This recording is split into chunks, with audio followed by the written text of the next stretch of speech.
En lo alto de la Sierra Pedregosa, donde el viento patagónico aullaba entre los picos nevados, se alzaba la casona de piedra gris que nadie en San Martín del Valle se atrevía a habitar desde hacía más de 6 décadas. Los pobladores del pequeño pueblo argentino, enclavado en las faldas de los Andes en la provincia de Mendoza, habían aprendido a convivir con ese enigma que desafiaba toda explicación lógica. Una ventana en la torre oeste de la construcción resplandecía con un fulgor plateado constante, un brillo que permanecía encendido tanto bajo el sol implacable del verano como durante las noches heladas del invierno, incluso cuando ningún ser humano había cruzado el umbral de aquella propiedad desde 1863, cuando la familia Echeverría desapareció en circunstancias que nunca fueron esclarecidas completamente, dejando atrás solamente rumores, leyendas susurradas en voz baja y un misterio que se había convertido en parte de la identidad misma del pueblo.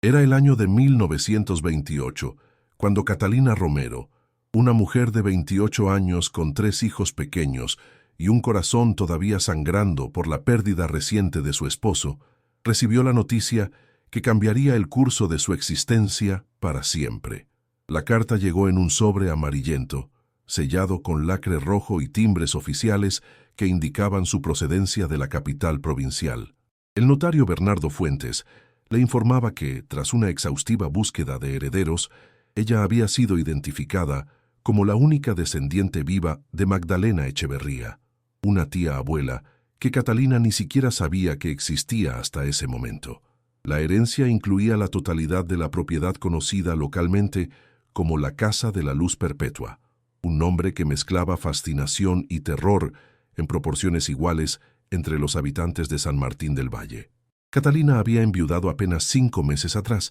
cuando una tuberculosis fulminante se llevó a Eduardo, su esposo de 32 años, profesor de literatura en la escuela del pueblo, dejándola sola con Santiago de 9 años, Lucía de 6 y el pequeño Tomás de apenas 3 años. La enfermedad había consumido todos los ahorros familiares en tratamientos que resultaron inútiles, y la pensión de viuda que recibía del gobierno apenas alcanzaba para cubrir las necesidades más básicas. La casa donde vivían, propiedad de la familia Mendizábal, debía ser desocupada en cuestión de semanas, porque los dueños necesitaban el espacio para un sobrino que llegaba de Buenos Aires. Catalina había pasado noches en vela, tratando de imaginar cómo sobrevivirían, qué haría para alimentar a sus pequeños, dónde encontrarían refugio cuando llegara el invierno austral con sus temperaturas bajo cero. Había considerado mudarse a la capital, buscar trabajo como costurera o lavandera, incluso había pensado en la terrible posibilidad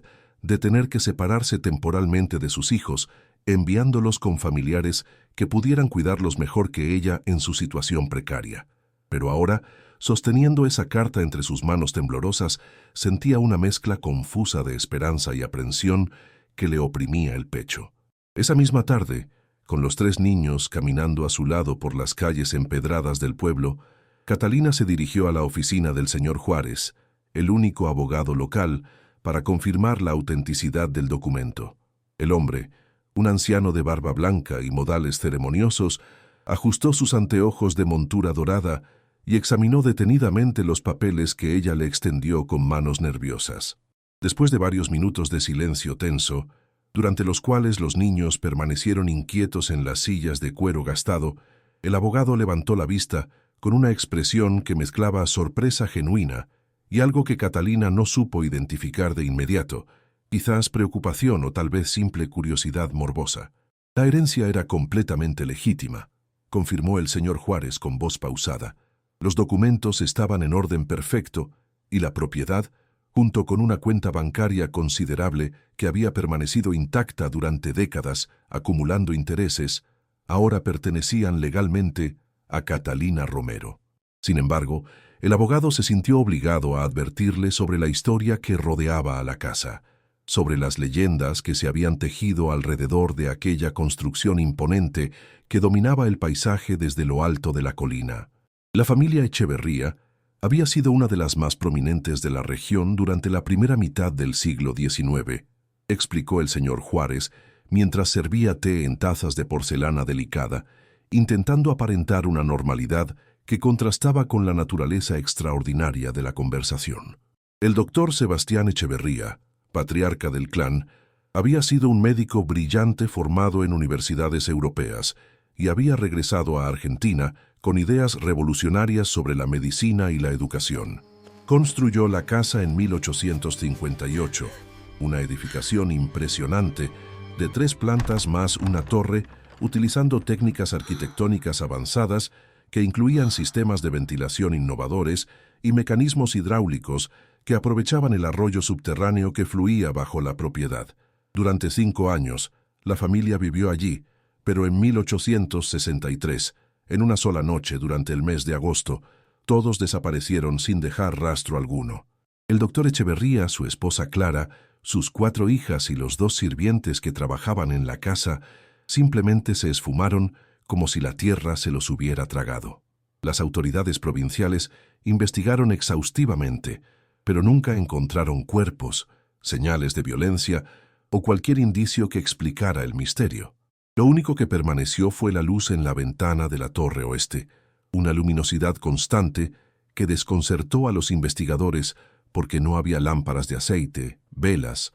o cualquier fuente de combustión visible que pudiera mantener esa iluminación perpetua. Durante los años siguientes, varios intentos de habitar la casa terminaron en fracaso, continuó el abogado, mientras los niños escuchaban con los ojos muy abiertos, fascinados y aterrorizados a partes iguales. Algunas familias duraban apenas una noche antes de huir despavoridas, hablando de ruidos inexplicables, sombras que se movían en los corredores y una sensación opresiva de ser observados constantemente. Otros permanecían un poco más, pero invariablemente terminaban abandonando el lugar, algunos citando enfermedades repentinas, otros simplemente negándose a explicar las razones de su partida apresurada. Con el paso de las décadas, la casa quedó completamente abandonada, convertida en un monumento involuntario al misterio y la superstición, aunque legalmente seguía perteneciendo a los Echeverría y estaba protegida de ocupantes ilegales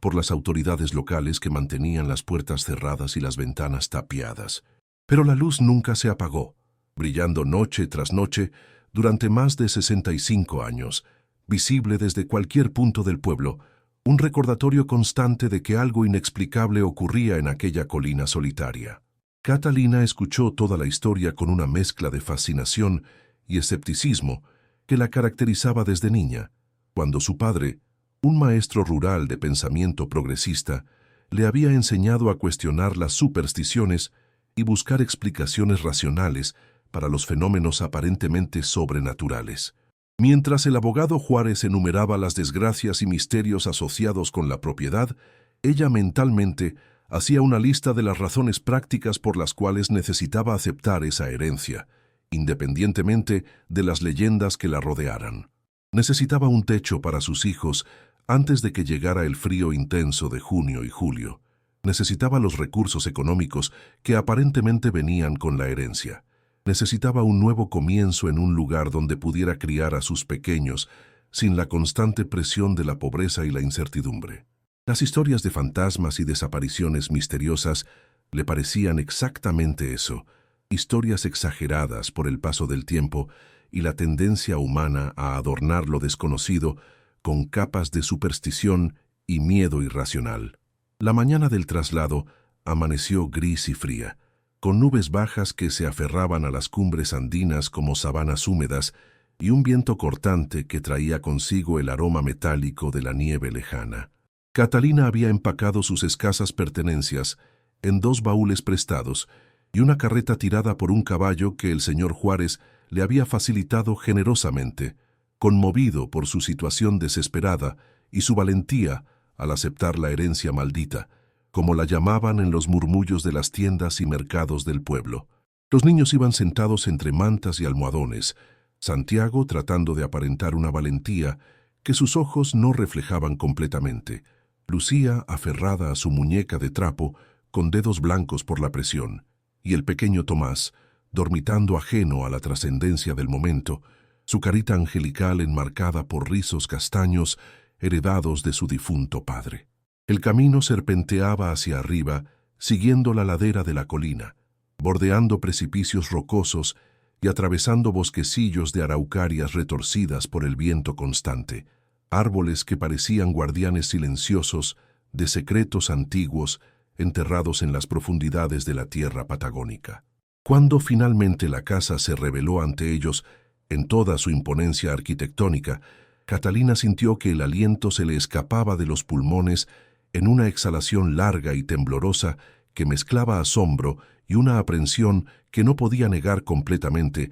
a pesar de su escepticismo racional. La construcción era mucho más grande de lo que había imaginado, basándose en las descripciones fragmentadas que había escuchado. Una estructura de 3 plantas construida con bloques de piedra gris extraída de las canteras locales, con una torre cuadrada en el extremo oeste que se elevaba a otros 2 pisos por encima del tejado principal de tejas rojas, oscurecidas por décadas de exposición a los elementos. Las ventanas del primer y segundo piso estaban efectivamente tapiadas con tablones de madera, que el tiempo había vuelto casi negros, pero las de la planta superior conservaban sus vidrios intactos, aunque cubiertos por una capa espesa de polvo y telarañas que filtraba la luz matinal, creando efectos fantasmagóricos en el interior que apenas podían entrever desde afuera. Y allí, en lo alto de la torre oeste, visible incluso bajo la luz gris del día nublado, resplandecía ese fulgor plateado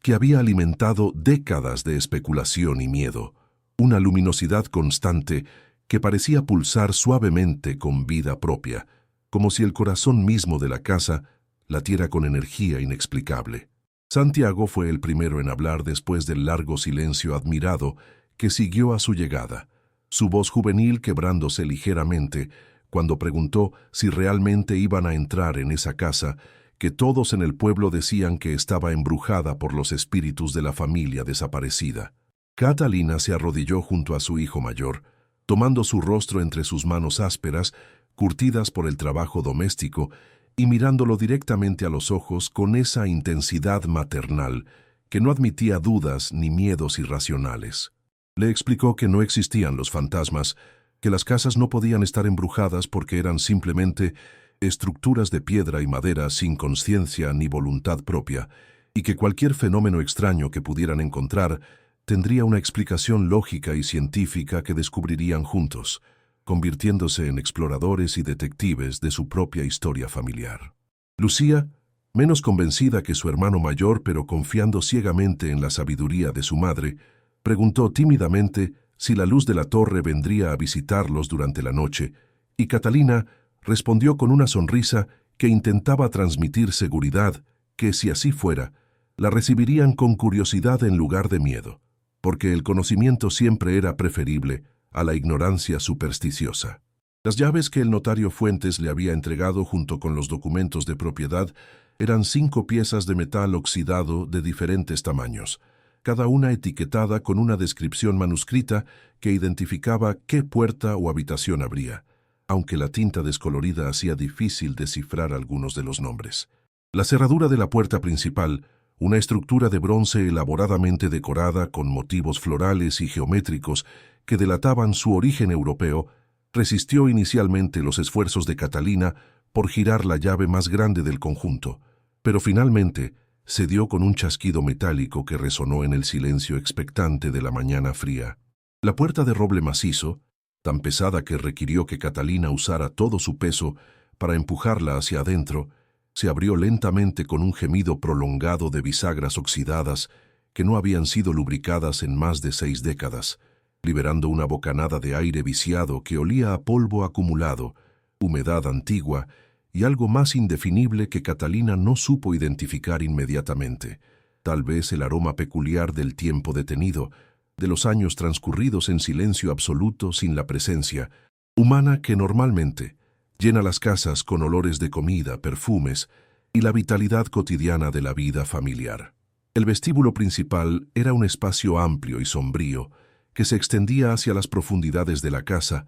como una caverna trabajada por manos expertas, con un suelo de baldosas ajedrezadas en blanco y negro, parcialmente oculto bajo capas de polvo que registraban sus primeras pisadas en décadas como huellas en nieve recién caída. Una escalinata de mármol gris con barandilla de hierro forjado ascendía majestuosamente hacia el segundo piso, dividida en dos tramos simétricos que se encontraban en un rellano intermedio donde un vitral emplomado, milagrosamente intacto, representaba una escena que Catalina no pudo distinguir completamente debido a la suciedad acumulada, pero que parecía mostrar figuras humanas en actitudes de estudio o contemplación. A ambos lados del vestíbulo se abrían puertas dobles que conducían, presumiblemente, a salones y otras habitaciones del primer piso, todas cerradas y guardando sus secretos, tras paneles de madera tallada que alguna vez debieron ser magníficos, pero ahora mostraban el desgaste inevitable del abandono prolongado.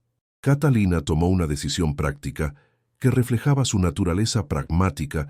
y su determinación de no dejarse intimidar por la atmósfera opresiva del lugar, instruyendo a Santiago para que la ayudara a quitar los tablones de las ventanas más cercanas, mientras Lucía cuidaba de Tomás en el umbral de la puerta principal, donde el aire era más fresco y la luz natural todavía llegaba sin obstáculos. Trabajando con un martillo y una palanca encontrados en la carreta, madre e hijo comenzaron la tarea de liberar las ventanas de su prisión de madera, arrancando los clavos oxidados que cedían con chirridos agudos que resonaban en las habitaciones vacías como protestas de la casa ante esta intrusión humana después de tanto tiempo de soledad. Cuando finalmente lograron quitar el primer tablón y la luz del exterior penetró en el vestíbulo, creando un rayo dorado cargado de partículas de polvo que danzaban en el aire como diminutas estrellas, Catalina sintió una satisfacción profunda, como si hubiera ganado la primera batalla en una guerra silenciosa contra el misterio y la oscuridad que habían dominado este lugar durante generaciones enteras. La exploración inicial del primer piso reveló una distribución arquitectónica que sorprendió a Catalina por su lógica y funcionalidad, completamente opuesta a la imagen caótica y siniestra que las leyendas locales habían pintado en su imaginación. A la izquierda del vestíbulo se encontraba un salón principal de dimensiones generosas, con chimenea de piedra tallada, sofás y sillones cubiertos por sábanas amarillentas que protegían el mobiliario de la acumulación de polvo, y estanterías de madera oscura que todavía albergaban colecciones de libros, cuyos lomos desgastados sugerían temas médicos y científicos acorde con la profesión del doctor Echeverría. A la derecha había un comedor formal con una mesa capaz de acomodar 12 comensales, un aparador con vajilla de porcelana fina, todavía visible a través de las puertas de vidrio emplomado, y un servicio de plata que había sobrevivido décadas sin ser robado simplemente porque nadie se había atrevido a entrar en la casa maldita para saquearla. Más allá del comedor, pasando por un corredor estrecho decorado con retratos al óleo que mostraban rostros severos de antepasados desconocidos, se encontraba la cocina, un espacio sorprendentemente amplio y bien equipado, con una estufa de hierro fundido de proporciones industriales, fregaderos profundos de cerámica y estanterías que todavía contenían frascos de conservas, cuyos contenidos habían cristalizado o se habían convertido en masas irreconocibles de colores dudosos durante los largos años de abandono. Queridos amigos que nos acompañan en esta historia, quiero hacer una pausa por un momento para hablarles desde el corazón. Si están aquí escuchando esta narrativa, es porque algo en ustedes resuena con estas historias de personas comunes enfrentando circunstancias extraordinarias, de madres valientes que harían cualquier cosa por proteger a sus hijos, de misterios que nos recuerdan que el mundo todavía guarda secretos esperando ser descubiertos. Me encantaría que este canal se convirtiera en nuestro espacio compartido, un lugar donde podamos encontrarnos para escuchar historias que nos conmuevan, nos intriguen y nos hagan reflexionar sobre nuestra propia existencia. Si sienten que estas palabras les están llegando al alma, los invito con todo el cariño a suscribirse a nuestro canal, no porque sea una obligación, ni porque todos los canales lo piden, sino porque genuinamente creo que juntos podemos crear una comunidad hermosa de personas que valoran las buenas historias y las emociones auténticas que nos hacen sentir más humanos y conectados. Me fascinaría leer en los comentarios sus propias experiencias, esas historias familiares que todos guardamos,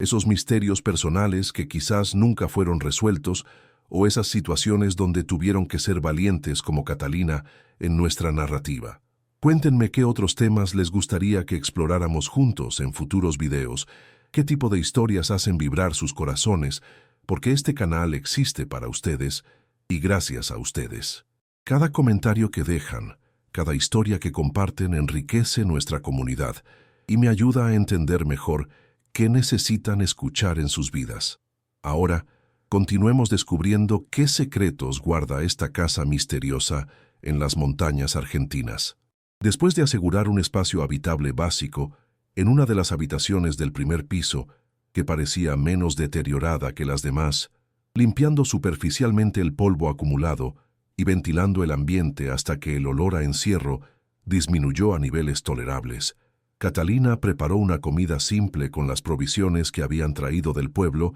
mientras los niños exploraban cautelosamente los límites de su nueva realidad.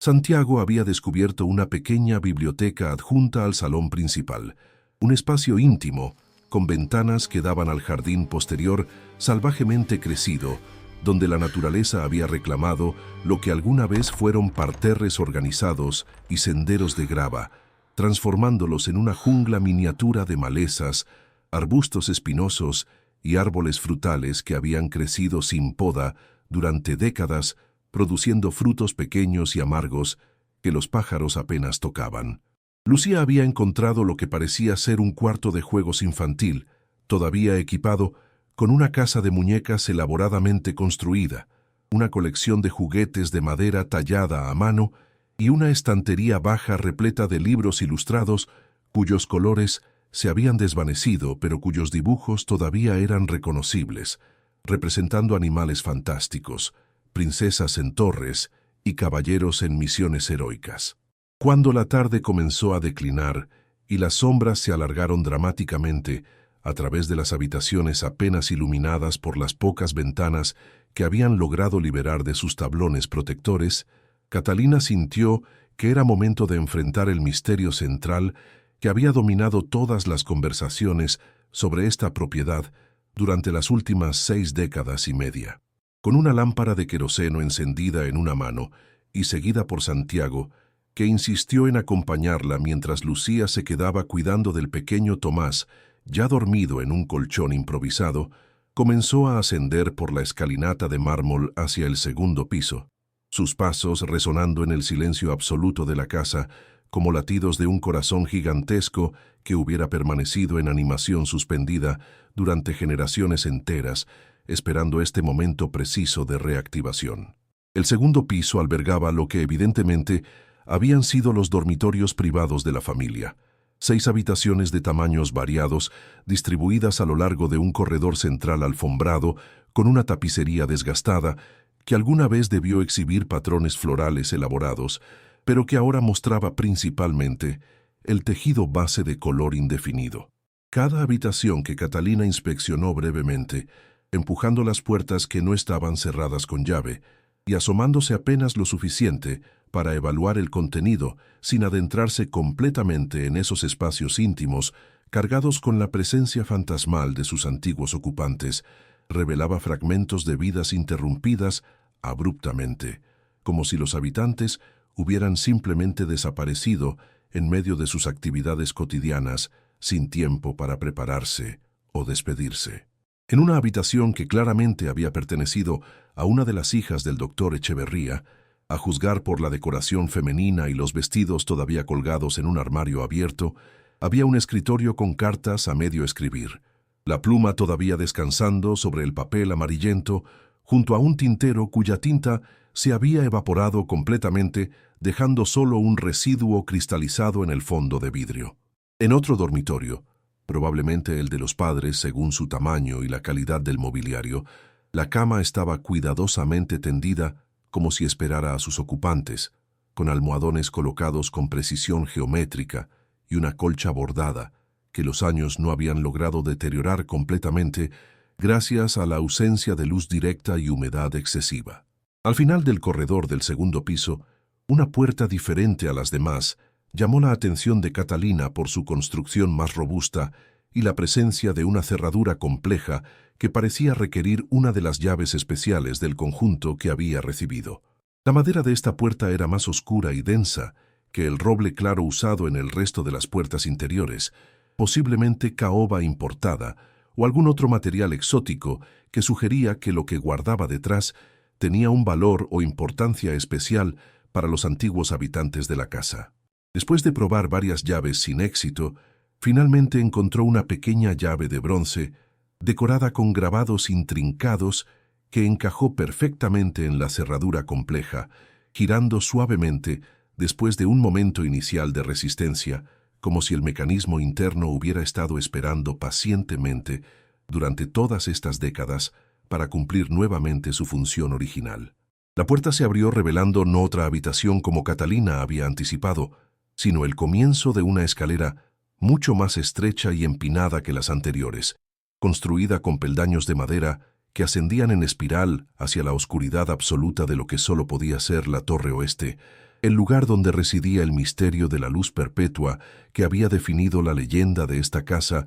durante más de 65 años de especulación y superstición colectiva. Santiago aferró la mano de su madre con fuerza inconsciente cuando comenzaron a subir esos escalones estrechos que crujían sinistramente bajo su peso combinado, protestando por el uso después de tanto tiempo de inmovilidad absoluta. La escalera giraba en ángulos cerrados, siguiendo el perímetro interior de la torre cuadrada, y cada 5 o 6 escalones había pequeñas ventanas estrechas como aspilleras que permitían que rayos diminutos de la luz crepuscular exterior penetraran creando efectos dramáticos de luz y sombra que jugaban trucos visuales con sus percepciones. Catalina contó mentalmente los escalones mientras ascendían, llegando a 42, cuando finalmente alcanzaron otra puerta, esta mucho más simple que la inferior pero igualmente cerrada, aunque cuando intentó girar el pomo, descubrió con sorpresa que no estaba con llave, sino simplemente atascada por la hinchazón de la madera debido a los cambios de temperatura y humedad a lo largo de los años. Con un empujón fuerte de su hombro, la puerta cedió abruptamente, lanzándolos hacia adelante dentro de la habitación de la torre, y fue entonces cuando madre e hijo se encontraron cara a cara con el origen de la leyenda que había alimentado pesadillas y conversaciones susurradas en San Martín del Valle durante más de 6 décadas. La habitación circular de la torre no era grande, quizás 4 metros de diámetro, con un techo abovedado que se elevaba otros 2 metros por encima de sus cabezas y ventanas en 3 de las 4 paredes orientadas hacia diferentes puntos cardinales, aunque solo la ventana occidental, la que miraba directamente hacia el pueblo visible en la distancia como un conjunto de puntos luminosos que comenzaban a encenderse con la llegada del anochecer, permanecía sin tapar, sus vidrios limpios de manera casi antinatural en contraste con la suciedad que cubría todas las demás superficies de la casa. Pero lo que inmediatamente capturó toda la atención de Catalina y arrancó un grito ahogado de asombro de Santiago no fue la habitación en sí ni sus características arquitectónicas, sino el extraordinario mecanismo que ocupaba el centro del espacio como una escultura de metal, cristal y engranajes que parecía pertenecer más a un museo de innovaciones científicas que a una casa familiar abandonada. Era una estructura cilíndrica, de aproximadamente 1 metro de altura y medio metro de diámetro, construida con lo que parecía ser cobre pulido, que todavía conservaba parte de su brillo original, a pesar de las décadas de falta de mantenimiento, con paneles de cristal grueso instalados en marcos de bronce, que revelaban un interior lleno de líquidos en diferentes niveles, ruedas dentadas de diversos tamaños que giraban con movimientos apenas perceptibles, y lo más sorprendente de todo, una luminosidad plateada intensa que emanaba de una esfera del tamaño de un puño humano, suspendida en el centro exacto del mecanismo mediante soportes que no eran visibles desde el exterior, creando la ilusión de que la fuente de luz flotaba desafiando la gravedad mediante alguna fuerza mágica o sobrenatural. Catalina se acercó lentamente al dispositivo, con la cautela de quien se aproxima a un animal salvaje que podría ser peligroso si se le provoca, pero también con la fascinación irresistible de alguien que finalmente se encuentra frente a frente con un misterio que ha ocupado sus pensamientos desde que escuchó por primera vez sobre su existencia. Extendió una mano temblorosa para tocar la superficie de cobre del cilindro exterior y descubrió que estaba ligeramente tibia, no fría, como habría esperado de metal, expuesto durante tanto tiempo sin calefacción y que vibraba casi imperceptiblemente, con un zumbido de baja frecuencia que se sentía más que se escuchaba, como si el mecanismo estuviera vivo en algún sentido fundamental que trascendía la definición convencional de vida mecánica. Alrededor de la base del cilindro había una serie de tubos delgados que descendían a través de agujeros perforados en el suelo de madera, presumiblemente conectándose con algo en los niveles inferiores de la casa. Y al examinar más de cerca estos tubos, Catalina notó que contenían líquidos que fluían lentamente, uno aparentemente claro como agua pura, otro con un tinte verdoso que sugería la presencia de algún mineral disuelto, y un tercero que era completamente opaco y oscuro, como tinta negra o aceite refinado. Santiago, superando su miedo inicial, se había arrodillado para examinar los tubos más de cerca, siguiendo su trayectoria hasta donde desaparecían en el suelo, y fue él quien notó primero que había un sonido constante y rítmico que venía de algún lugar muy por debajo de ellos, como el latido lejano de un corazón mecánico gigantesco o el flujo perpetuo de agua moviéndose a través de canales ocultos en las profundidades de los cimientos de la casa. Madre e hijo intercambiaron miradas de comprensión creciente, mientras las piezas del rompecabezas comenzaban a encajar en sus mentes, formando una imagen que no tenía nada que ver con fantasmas o maldiciones sobrenaturales, sino con ingeniería brillante y conocimientos científicos aplicados de manera extraordinaria por alguien que había vivido en una época donde tales innovaciones eran prácticamente inauditas en esta parte remota del mundo. El doctor Sebastián Echeverría, reflexionó Catalina en voz alta, mientras continuaba examinando el mecanismo desde todos los ángulos posibles, tratando de comprender cada componente y su función dentro del sistema total. No había sido simplemente un médico brillante, sino evidentemente también un inventor y científico experimental que había creado algo verdaderamente revolucionario en esta torre aislada de su casa familiar. La noche había caído completamente sobre la sierra, cuando Catalina y Santiago finalmente descendieron de la torre, sus mentes bullendo con preguntas y teorías sobre el mecanismo que habían descubierto, pero conscientes de que necesitaban descansar y reagruparse antes de continuar con investigaciones más profundas que requerirían luz natural adecuada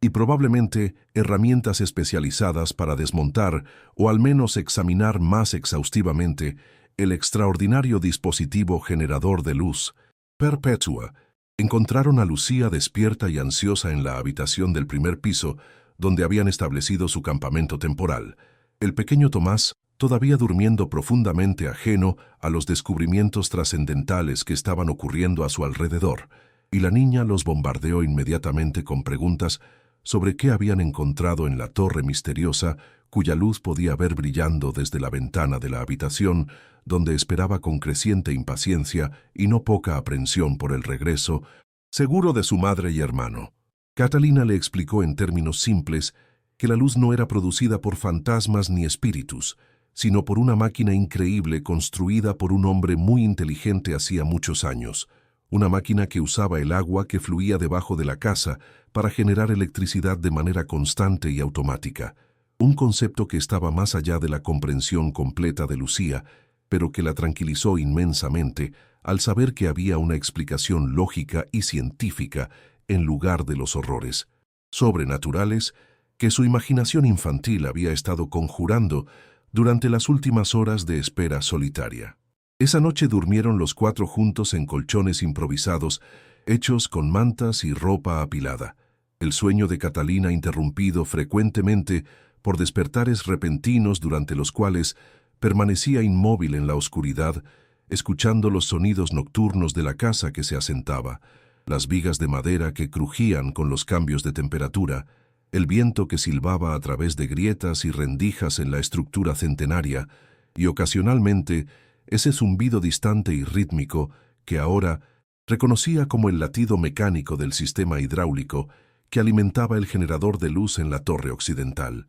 El amanecer llegó con un cielo despejado y brillante que prometía un día cálido, una bendición considerando que todavía necesitaban hacer mucho trabajo físico para convertir la casa en un hogar verdaderamente habitable antes de que las temperaturas invernales comenzaran a descender en serio dentro de algunas semanas. Después de un desayuno simple, Catalina decidió explorar sistemáticamente las áreas de la casa que aún no había investigado, comenzando con el sótano cuya entrada había notado el día anterior en la cocina, una trampilla de madera reforzada con bandas de hierro que requirió considerable esfuerzo para levantarla debido al peso y las bisagras oxidadas que protestaron ruidosamente cuando finalmente cedieron. Una escalera empinada descendía hacia la oscuridad absoluta, y armada con su lámpara de queroseno y una vela adicional como respaldo, Catalina bajó cuidadosamente dejando a Santiago a cargo de sus hermanos menores,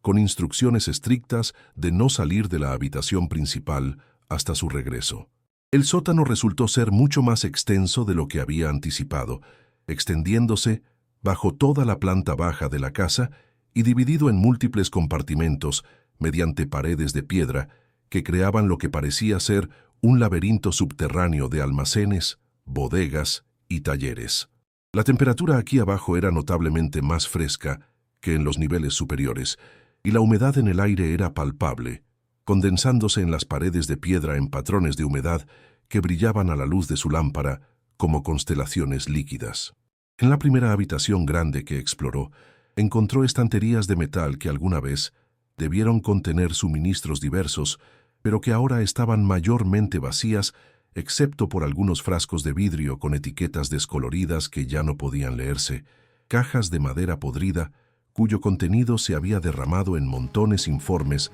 de materiales orgánicos completamente descompuestos, y, sorprendentemente, varias piezas de equipo científico que reconoció vagamente de ilustraciones que había visto en los libros de ciencias naturales que su difunto esposo Eduardo había usado para enseñar en la escuela del pueblo. Tubos de ensayo en soportes especiales, matraces de diferentes formas y tamaños, un microscopio de latón pulido, milagrosamente protegido del deterioro dentro de una caja de madera forrada con terciopelo verde, y lo que parecía ser un pequeño generador eléctrico manual con una manivela y cables enrollados. Continuando su exploración más profunda en el laberinto subterráneo, Catalina descubrió que uno de los compartimentos había sido convertido en lo que solo podía describirse como un taller de ingeniería mecánica, con un banco de trabajo todavía equipado con herramientas especializadas cuidadosamente organizadas en soportes de madera,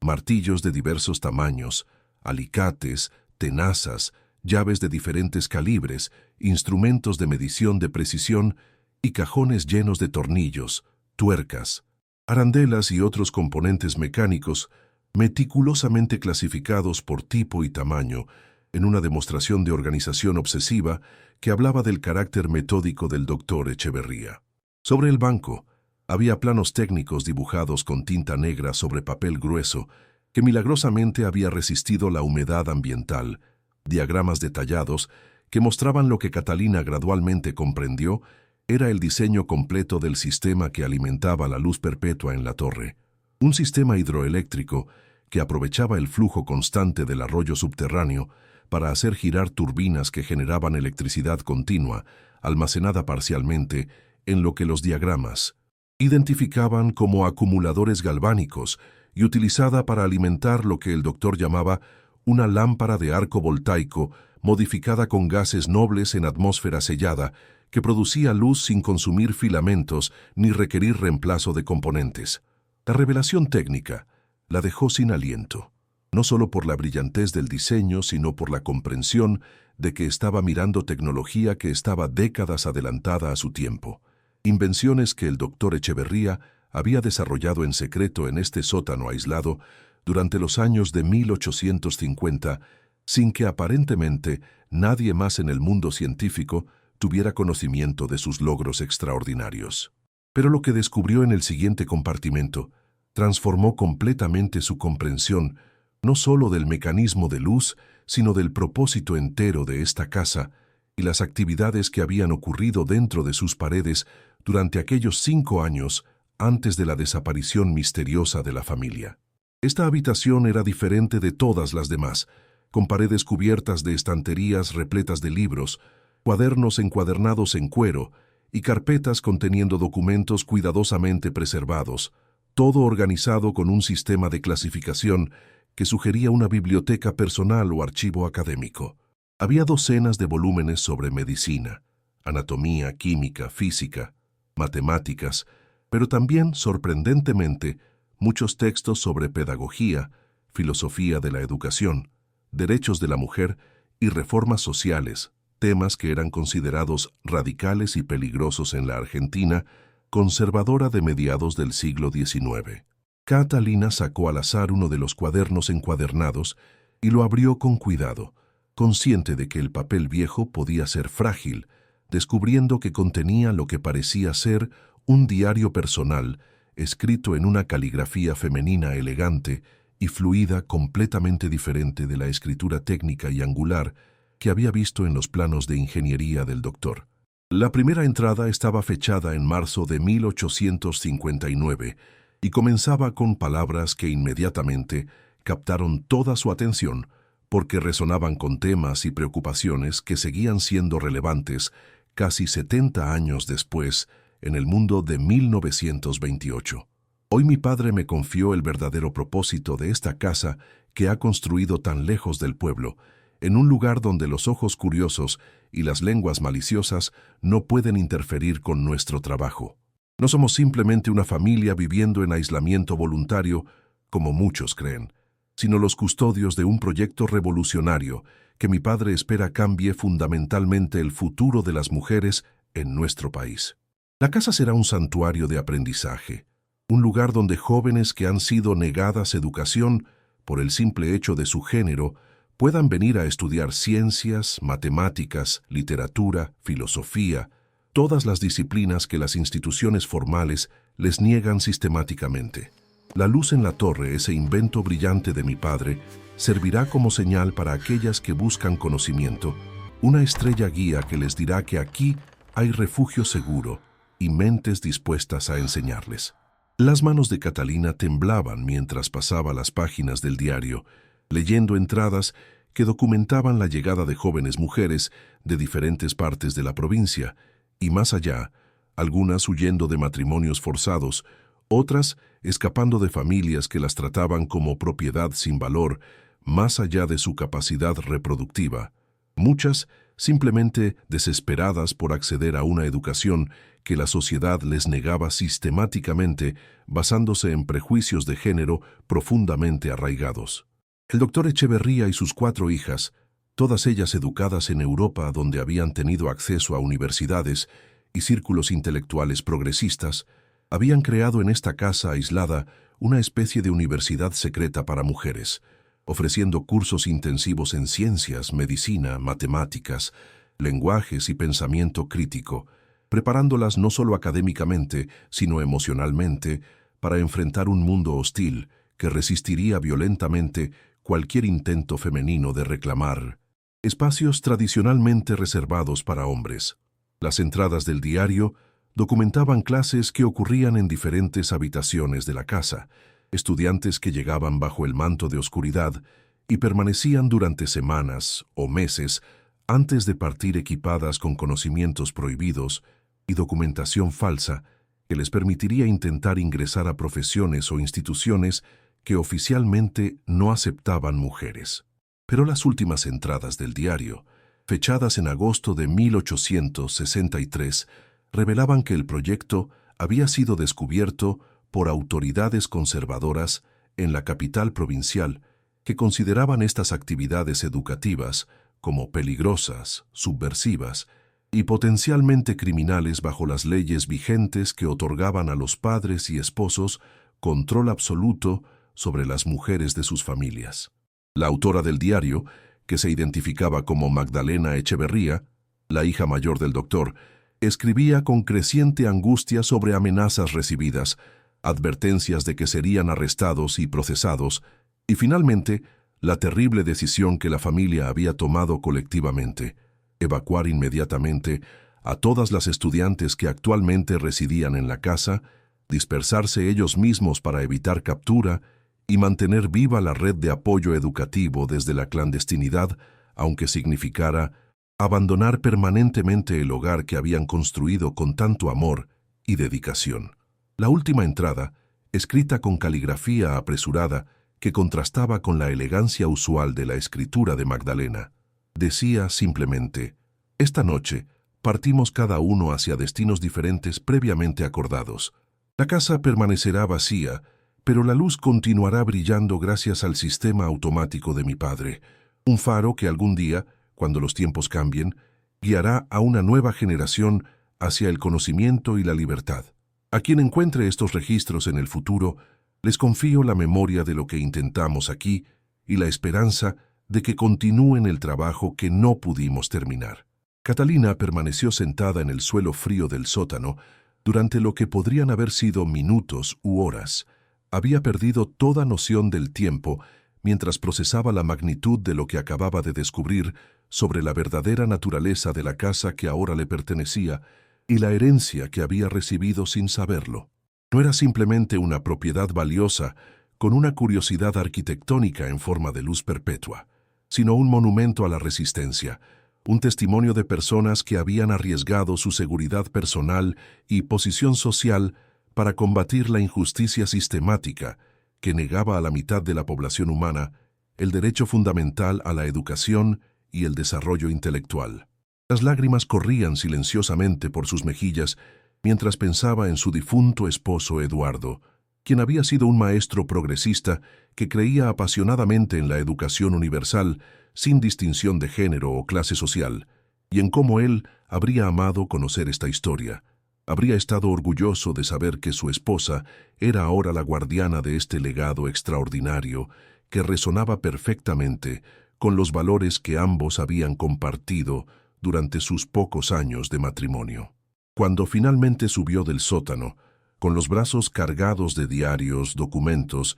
y libros que consideró más importantes para comprender la historia completa de la casa y sus antiguos habitantes, encontró a sus 3 hijos esperándola con expresiones de preocupación creciente, porque había estado ausente mucho más tiempo del que había anticipado originalmente. Les explicó en términos apropiados para sus edades que la casa había sido un lugar muy especial, donde hace mucho tiempo personas valientes ayudaron a otras personas a aprender cosas importantes, y que ahora ellos tenían la responsabilidad de cuidar esa historia y posiblemente continuar ese trabajo de alguna manera adaptada a los tiempos modernos donde las circunstancias eran diferentes, pero las necesidades de justicia y educación seguían siendo fundamentales. Santiago escuchó con la seriedad de un niño de 9 años que está comenzando a comprender que el mundo es más complejo y moralmente ambiguo de lo que había imaginado en su infancia temprana,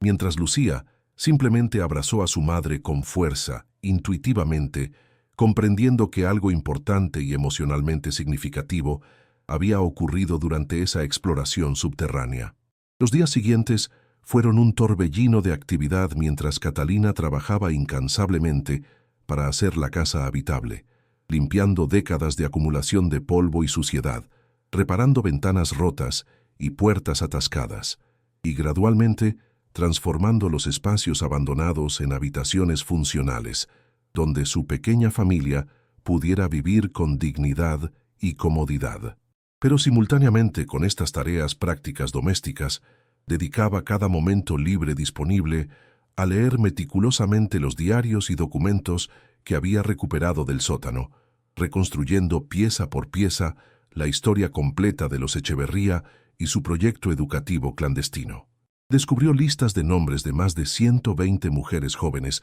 que habían pasado por la casa entre 1859 y 1863, algunas permaneciendo solo semanas para cursos intensivos en temas específicos, otras residiendo durante meses completos para programas educativos comprensivos que las preparaban para intentar carreras en medicina, enseñanza, ciencias o literatura. Había cartas de gratitud de antiguas estudiantes que habían logrado contra probabilidades imposibles ingresar a profesiones previamente cerradas para mujeres, algunas usando identidades masculinas falsas, otras encontrando instituciones progresistas en países europeos más liberales donde pudieron continuar sus estudios formalmente. Descubrió registros financieros mostrando que el doctor Echeverría había gastado la mayor parte de su considerable fortuna personal financiando este proyecto educativo, pagando viajes, documentación falsa, sobornos a funcionarios cuando era necesario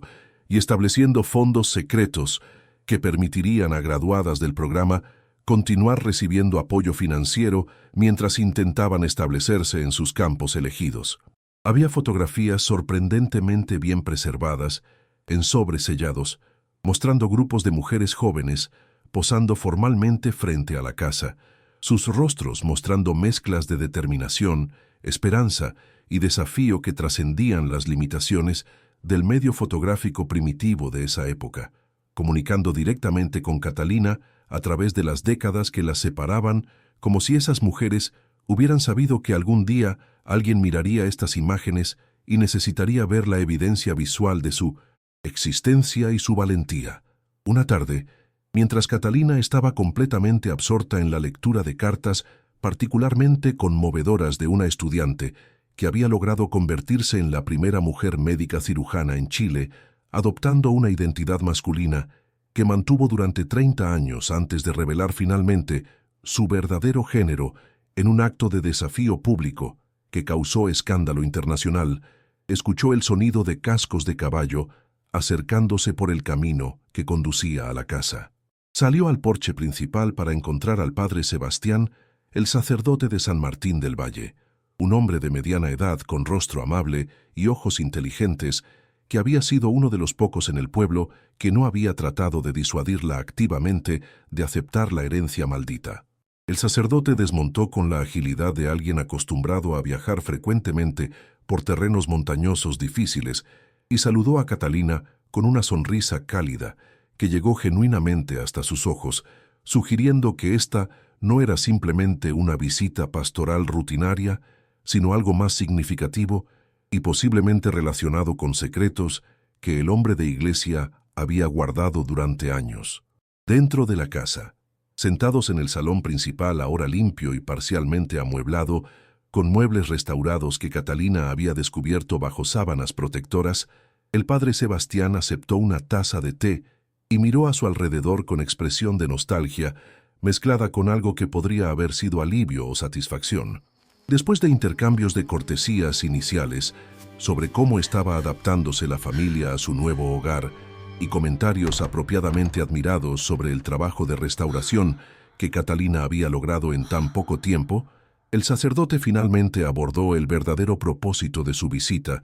con una franqueza directa que ella apreciaba mucho más que las circunvoluciones verbales típicas de conversaciones delicadas. Le confesó que la iglesia de San Martín del Valle, o más específicamente, una sucesión de sacerdotes incluyéndolo a él mismo, habían conocido durante todas estas décadas la verdad sobre la casa Echeverría y el proyecto educativo que había operado dentro de sus paredes, y que de hecho habían sido parte activa de la red de apoyo que ayudaba a identificar y traer estudiantes al programa, proporcionaba cobertura cuando las autoridades hacían preguntas incómodas y había facilitado la evacuación final y dispersión de la familia cuando la situación se volvió demasiado peligrosa para continuar. El padre Sebastián explicó que él personalmente había conocido a Magdalena Echeverría en su vejez, cuando ella vivía bajo nombre falso en una pequeña ciudad costera, donde había establecido una escuela para niñas que operaba abiertamente lo que antes había tenido que hacer en secreto, beneficiándose de cambios sociales lentos pero reales que habían ocurrido en las décadas siguientes a los eventos de 1863. Magdalena había muerto apenas 2 años atrás, a la edad impresionante de 93 años, y en su testamento había expresado su deseo de que la propiedad de San Martín del Valle pasara a alguien que comprendiera y apreciara su significado histórico y potencialmente continuara de alguna forma el trabajo que había comenzado allí tantas generaciones atrás. El notario Fuentes, siguiendo instrucciones precisas dejadas por Magdalena, Había investigado exhaustivamente el árbol genealógico familiar hasta identificar a Catalina como la única descendiente directa superviviente, aunque la conexión era distante y pasaba por ramas familiares que habían perdido contacto hace mucho tiempo, y había esperado el momento apropiado para revelar la herencia cuando las circunstancias de la vida de Catalina la hicieran particularmente receptiva a recibir esta responsabilidad extraordinaria. Catalina escuchó esta revelación con una mezcla de emociones complejas que incluían gratitud por haber sido elegida para este papel, humildad ante la magnitud de la responsabilidad que implicaba y una determinación creciente de estar a la altura del legado que ahora comprendía completamente había heredado. Le preguntó al padre Sebastián si quedaba alguna de las antiguas estudiantes que pudiera contactar para aprender más sobre sus experiencias en la casa y cómo sus vidas habían sido transformadas por la educación que recibieron aquí. Y el sacerdote respondió que efectivamente conocía a varias mujeres ancianas viviendo en diferentes partes del país, que habían sido parte del programa Echeverría, y que probablemente estarían encantadas de saber que la casa finalmente tenía una nueva guardiana que comprendía y valoraba su historia. Le entregó una lista cuidadosamente escrita con nombres y direcciones, sugiriendo que correspondencia con estas sobrevivientes del proyecto educativo original podría proporcionar información invaluable y posiblemente inspiración para formas modernas de continuar el trabajo comenzado hace casi 70 años, en circunstancias históricas muy diferentes, pero impulsadas por los mismos valores fundamentales de justicia, dignidad humana y acceso universal al conocimiento. Esa noche, después de que los niños se durmieran y la casa quedara en silencio, excepto por el distante zumbido del generador hidroeléctrico que continuaba funcionando imperturbablemente en las profundidades de la estructura, Catalina subió a la torre occidental y se sentó en el suelo junto al mecanismo de luz perpetua, observando hipnotizada la esfera luminosa que flotaba en su centro, irradiando ese resplandor plateado constante que había definido la identidad de este lugar durante más de 6 décadas. Pensó en todas las mujeres jóvenes que habían mirado hacia esta luz desde el camino mientras subían la colina por primera vez, nerviosas, esperanzadas, asustadas, valientes, buscando desesperadamente una oportunidad de aprender y crecer intelectualmente en un mundo que sistemáticamente les negaba esos derechos básicos. Pensó en el doctor Echeverría y sus hijas que habían sacrificado su seguridad y eventualmente su hogar para defender principios en los que creían profundamente. Pensó en Magdalena, viviendo hasta edad muy avanzada, llevando consigo durante todas esas décadas la memoria de lo que habían intentado lograr aquí y la esperanza de que algún día alguien continuaría ese trabajo. Y pensó en ella misma, una viuva de 28 años con 3 hijos pequeños que había llegado a esta casa buscando simplemente refugio físico y seguridad económica, pero había encontrado en cambio un propósito que trascendía las necesidades inmediatas de supervivencia material y conectaba directamente con los valores más profundos que definían quién era como persona y qué tipo de mundo quería ayudar a crear para sus hijos y las generaciones futuras. Las semanas se convirtieron en meses, mientras Catalina establecía gradualmente no solo un hogar para su familia en la casa restaurada, sino también los cimientos de un nuevo proyecto que honraría el legado Echeverría mientras adaptaba sus métodos y objetivos a las realidades diferentes de 1928. Había comenzado correspondencia regular con 3 de las ancianas sobrevivientes del programa educativo original, mujeres que ahora tenían entre 75 y 80 años, pero cuyos recuerdos de su tiempo en la casa eran vívidamente detallados y emocionalmente cargados, como si los eventos hubieran ocurrido la semana anterior en lugar de casi 7 décadas atrás. Sus cartas proporcionaban contexto rico sobre cómo funcionaba exactamente el sistema educativo, qué materias se enseñaban y mediante qué métodos pedagógicos, cómo se manejaba la logística de traer estudiantes secretamente y devolverlas a sus vidas normales sin despertar sospechas excesivas, y más importante, cómo la experiencia de recibir educación prohibida había transformado fundamentalmente sus identidades, autoconceptos y trayectorias de vida de maneras que persistían hasta el presente, a pesar de todas las dificultades y discriminaciones que habían enfrentado en las décadas subsiguientes. Una de estas corresponsales, una mujer llamada Rosa Jiménez, que había estudiado matemáticas avanzadas en la Casa Echeverría durante 8 meses en 1862, había logrado eventualmente convertirse en profesora en una escuela secundaria para niñas en Buenos Aires, donde había dedicado 40 años a enseñar no solo matemáticas, sino también pensamiento crítico y autoconfianza a generaciones de estudiantes, propagando los valores que había absorbido durante su tiempo bajo la tutela de las hermanas Echeverría. En su tercera carta a Catalina, Rosa escribió algo que resonó profundamente y ayudó a cristalizar ideas que habían estado formándose nebulosas en la mente de la viuva durante semanas. El mundo ha cambiado mucho desde aquellos días cuando éramos criminales simplemente por querer aprender álgebra o anatomía. Pero no se equivoque, señora Romero. La batalla por la verdadera igualdad educativa está lejos de terminar. Las niñas de familias pobres todavía tienen acceso limitado a educación de calidad. Las mujeres rurales están aún más marginadas que sus contrapartes urbanas y existen infinitas formas sutiles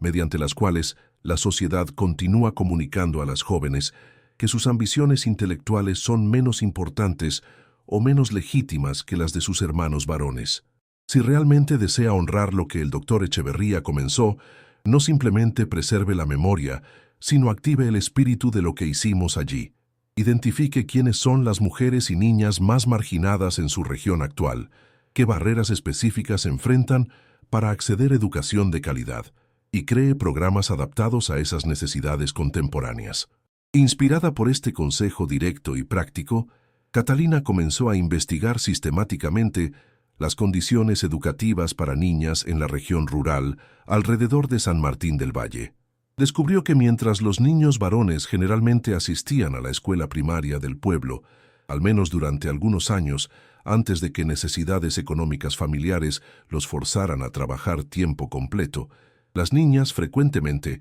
eran retiradas incluso más temprano, o nunca enviadas en absoluto porque se consideraba que su educación era inversión desperdiciada, dado que su destino presumido era matrimonio y maternidad, que supuestamente no requerían habilidades de lectoescritura o aritmética avanzada. Había familias de pequeños agricultores dispersas por las montañas para quienes el viaje de 2 horas hasta la escuela del pueblo era prohibitivamente difícil, especialmente durante invierno, y entre estas familias aisladas, las niñas eran particularmente desatendidas educativamente, porque la prioridad siempre era que los varones recibieran al menos educación básica, mientras que las hijas permanecían en casa ayudando con tareas domésticas y cuidado de hermanos menores. Con la ayuda del padre Sebastián, y utilizando parte de los fondos considerables que había heredado junto con la propiedad, Catalina comenzó a desarrollar un programa piloto